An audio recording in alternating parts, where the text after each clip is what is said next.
Sir आपकी book आई, मैं दिखा देता हूँ, जैश ए मोहम्मद के ऊपर। बहुत ही स्कॉलरली बुक है और ऐसी बुक बहुत रेयर लिखी जाती है। बहुत सारे टेररिस्ट ऑर्गेनाइजेशन हैं, जैश ए मोहम्मद ही क्यों? मतलब ये इतना इम्पोर्टेंट क्यों है? आपने बहुत अच्छा सवाल किया है मुझसे, और मैं चाहता था कि आप ये सवाल मुझसे करें। जैश के ऊपर कोई किताब नहीं थी, लेकिन मैंने देखा कि हमारे भारत के लिए सबसे बड़ा खतरा जैश ए मोहम्मद था। क्यों?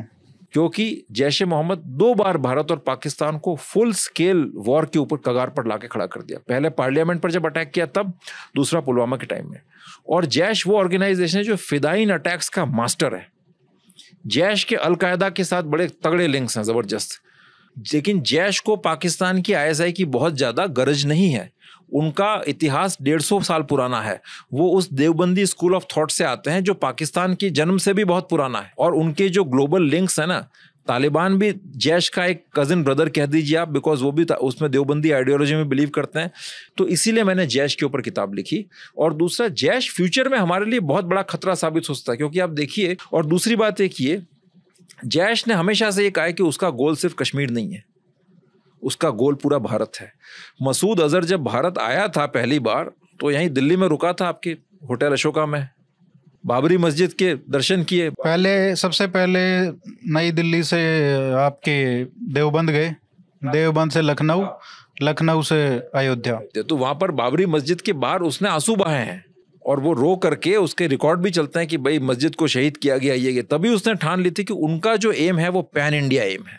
मुझे लगता है कि अब एक जो शॉक एलिमेंट हो सकता है आफ्टर कंप्लीशन ऑफ मंदिर इन अयोध्या, मुझे लगता है कि ये एंगल हमको जरूर हमारी एजेंसीज को एक्सप्लोर करना चाहिए कि ये लोग मंदिर पे अटैक करवा सकते हैं। 100%। इन्होंने तो पहले यूपी में करवाया भी है, यूपी के अंदर पहले भी अटैक करवाए थे, और ये बिल्कुल करवा सकते हैं। देखिए, जैश की एक चीज़ है ना, जैश बहुत रिफाइंड, मतलब है ना, ये बड़े ट्रेडिशनल टाइप के ऑर्गेनाइजेशन है। ये इनके लोग जो होते हैं पतले दुबले से, आपको नॉर्मल यूपी बिहार के जैसे लोग होते हैं वैसे लोग दिखेंगे इनके। कराची से भी काफ़ी लोग उस साइड में इनके साथ जुड़ते हैं। और एक वो कोई बहुत ज़्यादा जो है ना, कपड़े भी इस तरह का इस्लामिक अपीयरेंस देते नहीं है बहुत ज़्यादा, है ना। और बहुत धीरे से, प्यार से, बड़े ट्रेडिशनल तरीके से चुपचाप रह करके अपनी घटनाओं को अंजाम देते हैं ये लोग। अच्छा, ये बताइए कि क्योंकि ये जो जैश ए मोहम्मद की कहानी है, ये IC 814 की हाईजैकिंग से शुरू होती है। क्या ये पूरा खेल जो रचा गया था हाईजैकिंग का, क्या ये सिर्फ इसको, ये सबसे इम्पोर्टेंट इसमें ये था या उमर शेख था? मसूद अजहर था। बिकॉज देखिए, आप देखिए, मसूद अजहर को छुड़वाने के पहले भी 4-5 प्रयास हो चुके थे। मसूद अजहर इनके लिए बड़ा ज़रूरी था, वो इतना बड़ा मोटिवेटर था।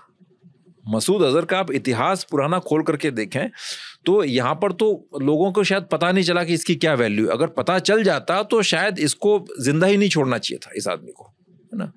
ये तो इसकी जो स्पीचेस जो हैं, आप कभी मसूद की स्पीचेस सुनिएगा, आप मसूद अजहर की, मैंने इसकी तकरीबन 400 इसकी स्पीचेस मैंने सुनी है। जो वहाँ पर लोग जो सुनते हैं ना इसको, उसमें इतना करिश्मा इनको लगता है, इतना जादू लगता है इसकी बातों के, इतनी अपील लगती है। खड़े खड़े इसके जलसों के अंदर आपके हजारों लोग मिलिटेंट्स बन जाते थे। तो जब ये वहाँ पर, जब उससे पहले भी ये कभी यूके जाता था, जब ये कश्मीर आया उससे पहले जाम्बिया जाता था, यूके जाता था। जब ये यूके गया तो वहाँ पर इसने 40 मस्जिदों में तकरीर किया, भाषण किया। और यूके में तो जिहाद को लाने वाला ही मसूद अजहर था। उससे पहले यूके में जिहाद नहीं थी। उसके बाद जो है पूरा आपका देवबंदी नेटवर्क यूरोप में जो फैलाया, उसके लिए रिस्पॉन्सिबल ये आपका गल्फ कंट्रीज में जाता था।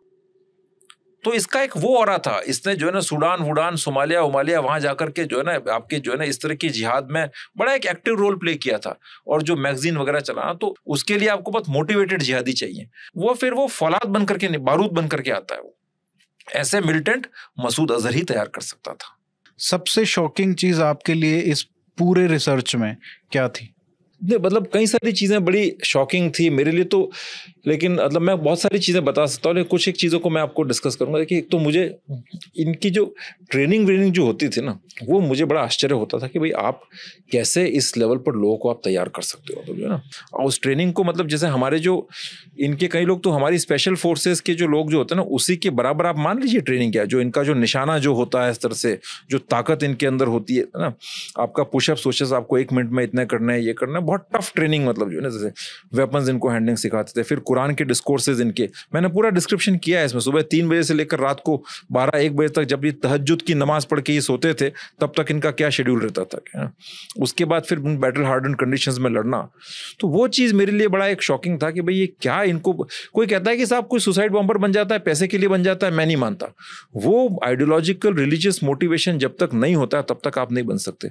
और वो चीज़ जो है ना, आप देखिए, सबसे इंपॉर्टेंट बात ये कि मतलब जो पढ़े लिखे सोफिस्टिकेटेड लोग हैं उनके अंदर वो चीज़ कैसे आती है। अब Omar Sheikh Saeed London School of Economics में पढ़ा था, लेकिन वो आदमी डैनियल पर्ल को किडनैप करके उसकी गर्दन काट देता है। बताइए, उसको आप देखेंगे वो प्रोफेसर टाइप लगता है। उमर फारूक जिसने पुलवामा किया था, आप उसकी फोटो देखें नॉर्मल, वो तो ऐसा लगेगा जैसे कोई आपका दिल्ली का कोई कहता ना कॉलेज गोइंग लड़का है। और ये लोग जब इनकी आप लाइफस्टाइल देखेंगे, जब वहां पर जो है ना, ये सारी मतलब मुझे बड़ी शॉकिंग लगती गई ये सारी चीजें।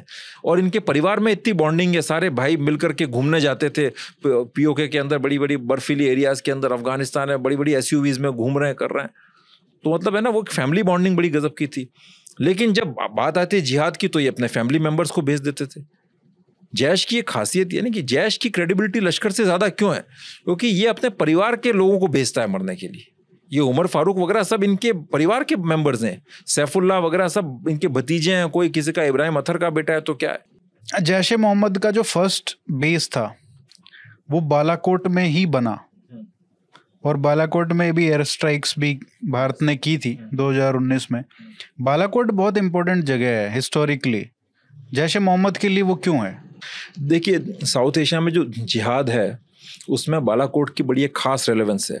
वो जो सैयद अहमद बरेलवी जो थे, जो हिजरत करके गए थे उस टाइम पर, क्या है, पहले पटना के अंदर कैलिफेट बनी थी, फिर वहाँ से वहाँ पर गए, और जो सिख आर्मी के साथ जो बैटल हुई थी बालाकोट में, वो उसी एरिया में हुई थी। और उसमें वो, हालांकि ये लोग कहते हैं कि वो गायब हो गए थे बैटल से और वापस आएंगे, इस तरह की बातें करते हैं, लेकिन उसको जिहाद मानते, तो उसके पॉइंट ऑफ व्यू से उसकी बड़ी एक स्पेशल इंपॉर्टेंस है बालाकोट की। फिर एक वहाँ पर एक अखोरा खटक करके एक मदरसा है, सेमिनरी है पुरानी, अखोरा खटक में, वो उसी एरिया में। वो सब पुरानी सारे ये हक्कानी वक्कानी सब, यहाँ पर लोग प्राइड लेते हैं, हम सेंट स्टीफन्स के पढ़े हुए हैं, हम जो है जेएनयू के पढ़े हुए हैं। आप क्या जेएनयू पर फक्र करते हैं? वहाँ पर जेएनयू की बाप बैठी हैं, बिनोरिया मदरसा, हाँ, कराची वाला। आप सोचिए कैसे कैसे एलुमनाई है वहाँ पे, निजामुद्दीन शामजाई, मुल्ला उमर, मसूद अजहर। आप यहाँ पर क्या 2-4 इकोनॉमिस्ट वगैरह जो है, तरह से 2-4 आईएएस अफसर ब्यूरोक्रेट निकाल दिए और जेएनयू कूदेगा, सेंट सी, भाई हमने इतने बड़े बड़े एलुमनाई पैदा की। उनको देखिए क्या इंटरनेशनल उन्होंने नाम कमाया है। सही बात है। मैं एक बात कहूँगा लास्ट में कि ये किताब जो है हमारी सिक्योरिटी फोर्सेस के लिए, हमारे डिप्लोमेट्स के लिए, ब्यूरोक्रेट्स के लिए और इंटरनेशनल एक्सपर्ट्स के लिए, उनके लिए तो ये किताब है ही बड़ी क्रूशियल, बिकॉज इसमें बड़ा एक टेररिस्ट ऑर्गेनाइजेशन को एक नए तरीके से अप्रोच करके मैंने समझाने की कोशिश की कि भाई वो लोग कौन हैं, कैसे काम करते हैं। लेकिन एक आम भारतीय जो है, हिंदुस्तानी जो कॉमन मैन जो है, उसके लिए भी ये किताब बड़ी इंपॉर्टेंट है। बिकॉज देखिए, आज भारत में जिस तरह की जो समस्याएं आ रही हैं, टेररिज्म से लेकर के धार्मिक कट्टरवाद को लेकर के, ऐसे हाल में आपको इस तरह की जो ऑर्गेनाइजेशन हैं, जैश ए मोहम्मद या इस्लामिक एक्सट्रीमिस्ट लीडर्स जो हैं, जो इस तरह के हैं, उनके दिमाग को समझना बड़ा जरूरी है। वो लोग क्या सोचते हैं, वो लोग क्या चाहते हैं, वो जानने के लिए इस किताब को पढ़ना मतलब बहुत ही फायदेमंद रहेगा और बहुत क्रूशियल रहेगा। नहीं, ये बुक तो सबको पढ़नी चाहिए, और इसलिए भी पढ़नी चाहिए, खासकर जो रिसर्च करते हैं उनको तो इसलिए भी पढ़नी चाहिए कि किस तरीके से एक सब्जेक्ट को अप्रोच करते हैं और इतना डीपली स्टडी करते हैं। मुझे लगता है कि ऐसी बुक्स हमको बहुत सारी और भी चाहिए, और आई होप कि जो लोग इसको पढ़ेंगे उनके मन में आएगा कि यार कितनी कमी है ऐसी बुक्स की हमारे देश में। So thank you so much for writing it.